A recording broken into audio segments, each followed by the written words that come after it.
were overpopulating the area, and providing for them was becoming more and more difficult, and they were having a struggle because with more and more to feed and more to take care of, there was more and more of a growing chance that the slaves could overpower the Egyptians.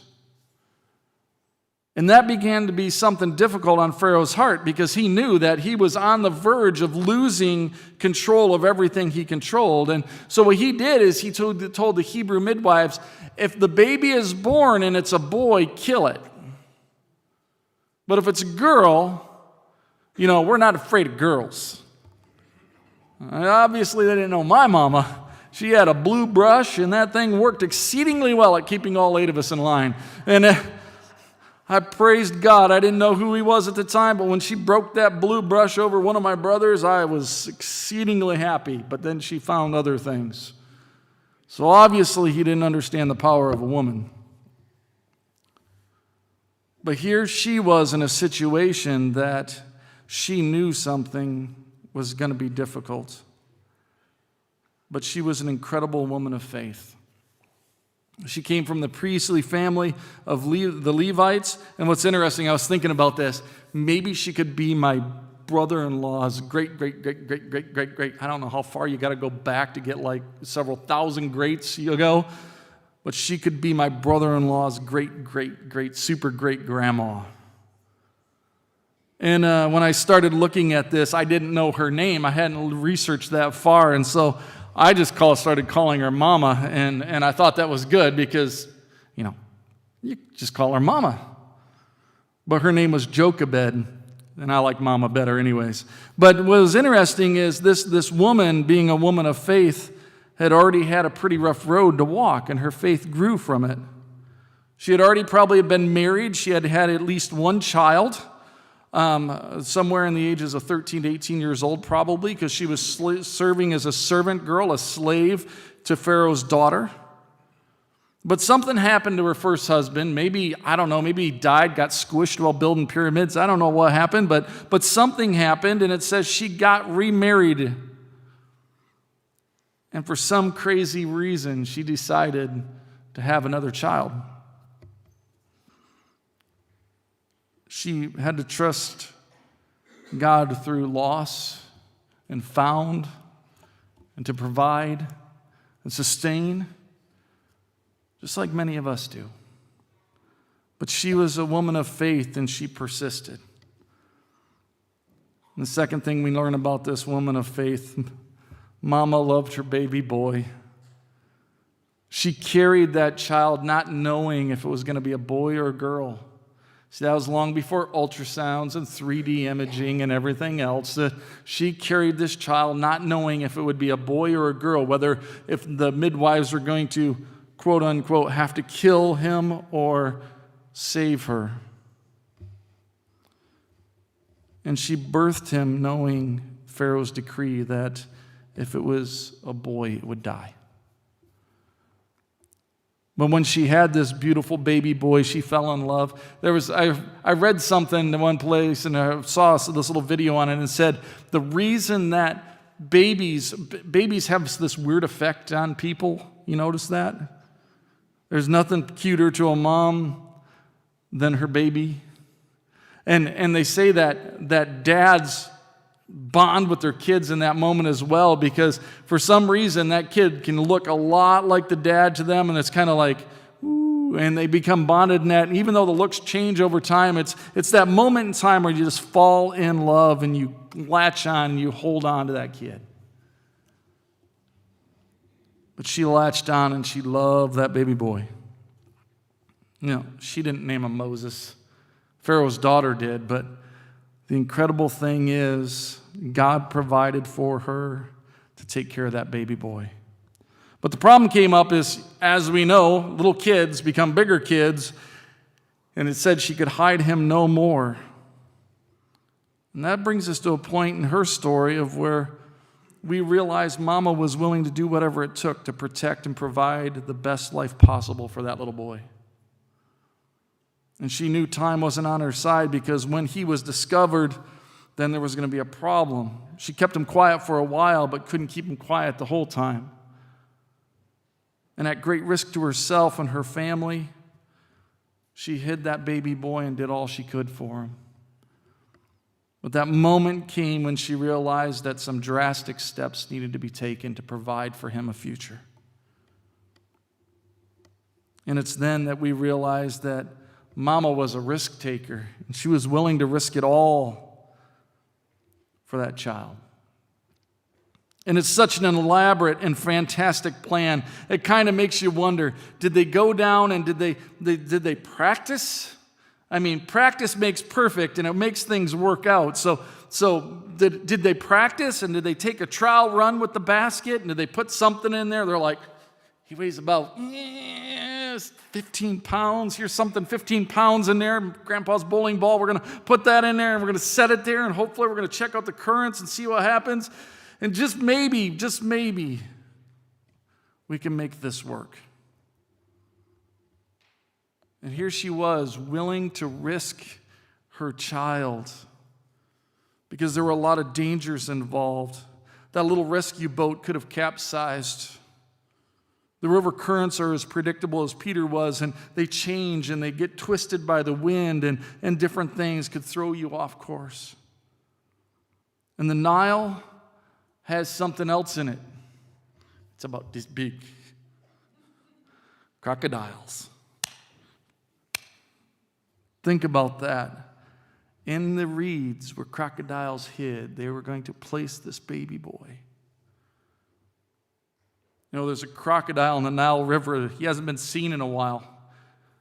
But his name was Gustav. I don't know how he got such a weird German name, but Gustav, the crocodile, is 20 feet long. 20 feet. And over the course of his lifetime, they estimate that he has maimed or killed 300 people. That's crazy. Anne's back there squirming with her grandbaby on her lap going, that's a snack in Gustav's belly. But the reality is that was what she was putting her little baby boy into, was that crocodile-infested, unpredictable river.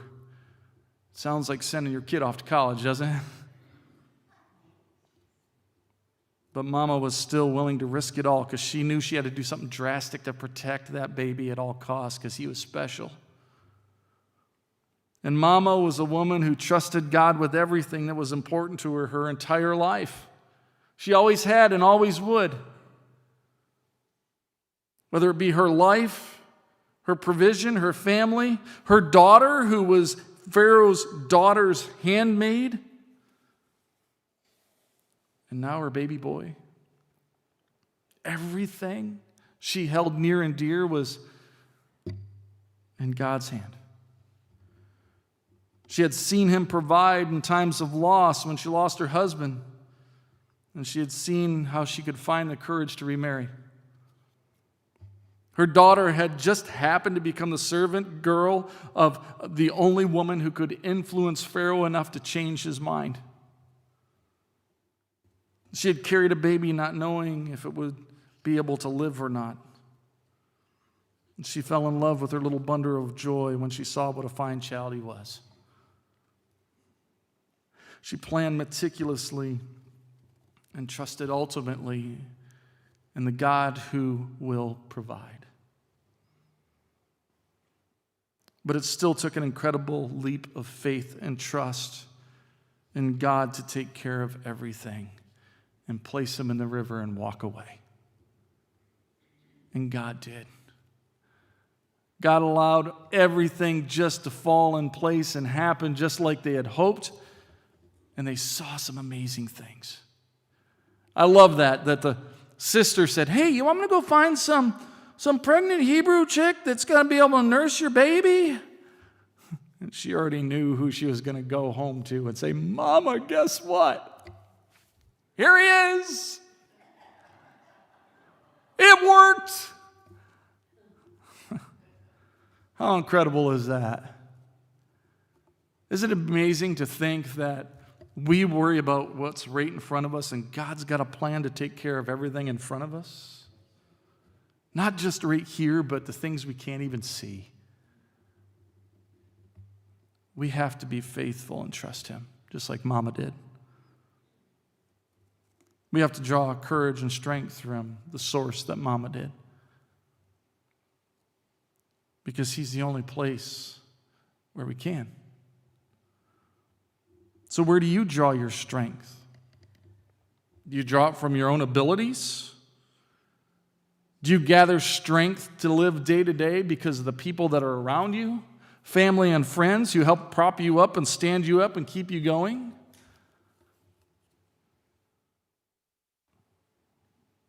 Maybe it's more what you know for sure. Maybe it's because you know what you're capable of. But you know what I found is if we live our lives always coming up to the edge of our capabilities, we never really live life trusting God. And that's huge. Because if you live your life trusting what you can accomplish and you never go over the edge trusting God to accomplish more with your life than you can, you are failing to live. Just being honest.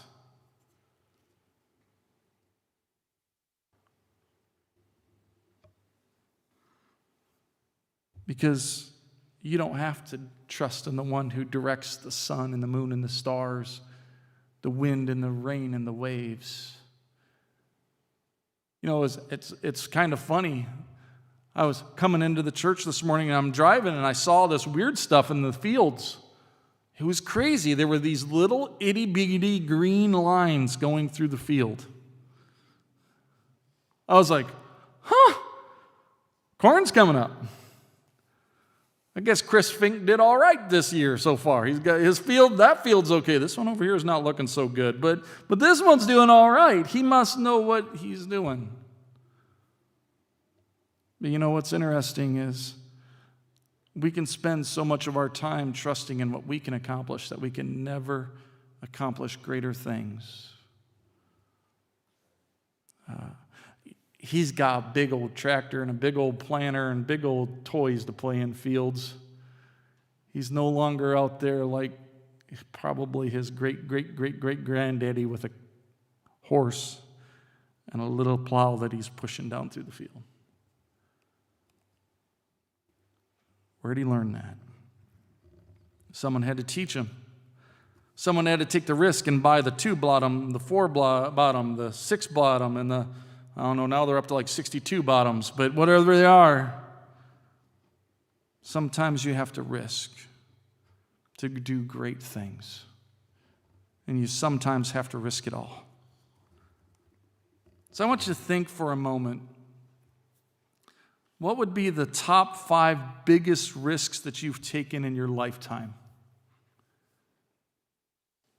What's the biggest risks you've taken in your life? How'd you do it? Why'd you do it? Was it a sure thing or just a hunch that it was going to work out? Or did God put something onto your heart that said, man, I want you to do this? Yeah. You see, ladies and gentlemen, sometimes we don't risk big enough for God. I talked about this a while back. I dug into it a little deeper. There was this guy who set the world record for the highest jump from a plane without a parachute on. And that's crazy.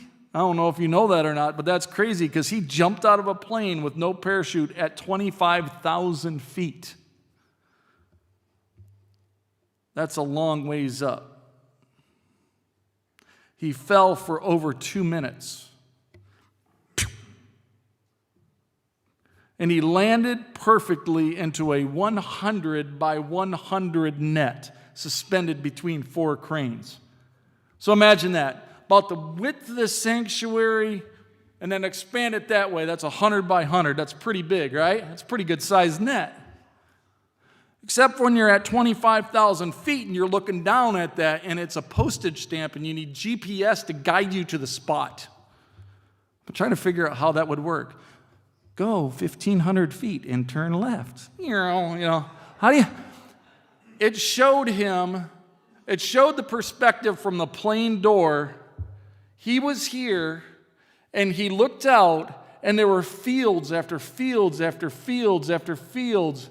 And there was a little red arrow that they put on there afterwards, of course, that said, net is over here. And it looked like it was miles away. But he had to jump out of that plane, and he had to guide himself all the way down, and he landed perfectly in the middle of that net. Anybody else that crazy? There's a couple of you, Josh. Your cape's going to get caught on the plane on the way out the door, man. It ain't going to happen. You should listen to Edna. Cape's no good. Here's the crazy thing. That net looks so big when you're standing underneath it, looking up, wondering, how's he going to do it? And it looks so small when you're standing in the plane door.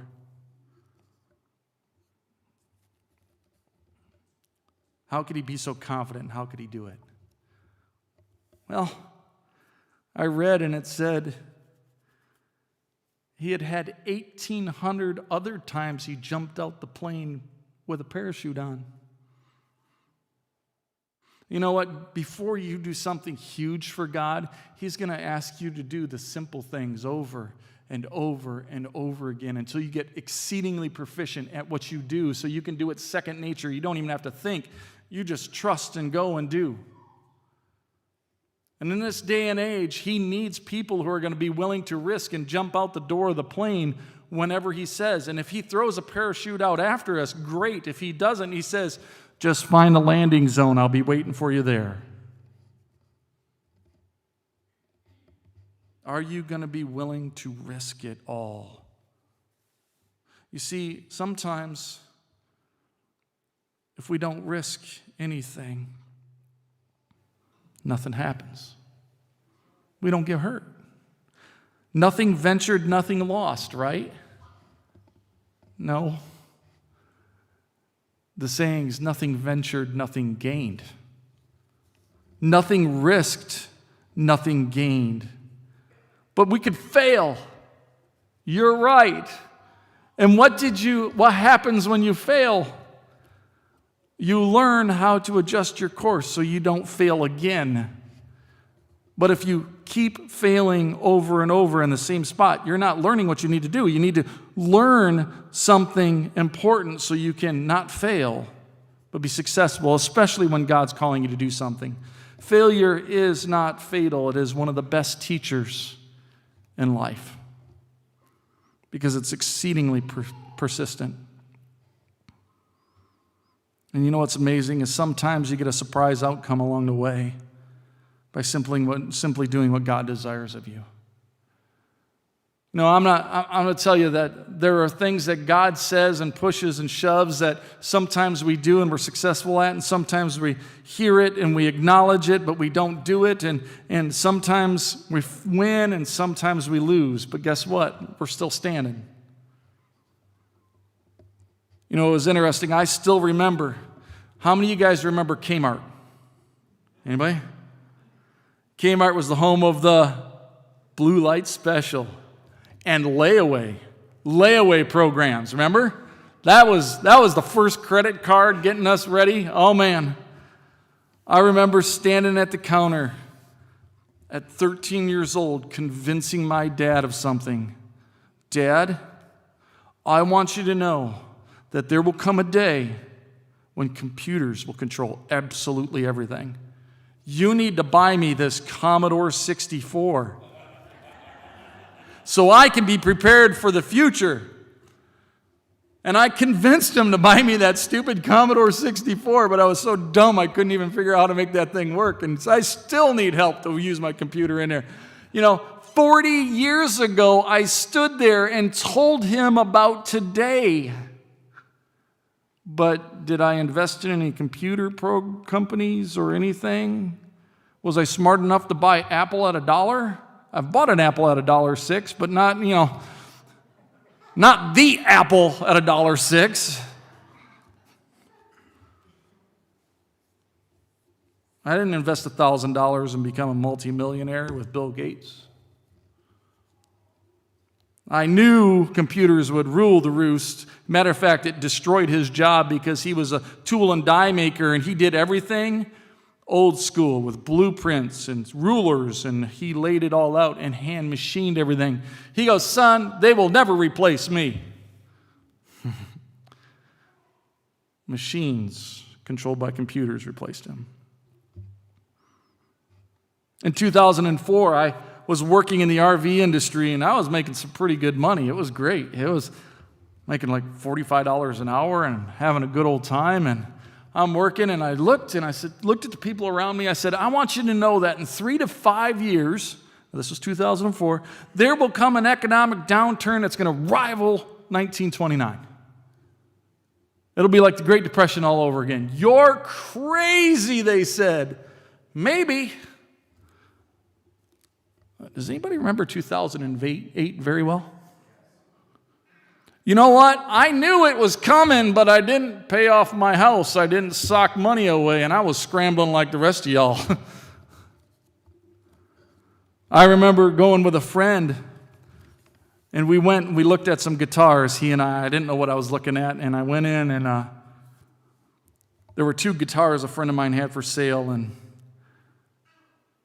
I looked, and my buddy goes, you buy one, I'll buy the other. I bought that one, and he bought the other one for the same money. He went home and listed his on eBay. Remember eBay? Anybody? And bought it for $400, listed it that night, and within 5 minutes, someone paid him $1,800. I'm the guy who found him the guitar. He didn't even give me anything. He didn't even say thank you. No tip, no nothing. I could have had the $1,800 guitar. Instead, I got that. We all know things, and we don't risk, and we fail. But you ever wondered who has been hurt or who missed out because you lack the faith and trust in God to move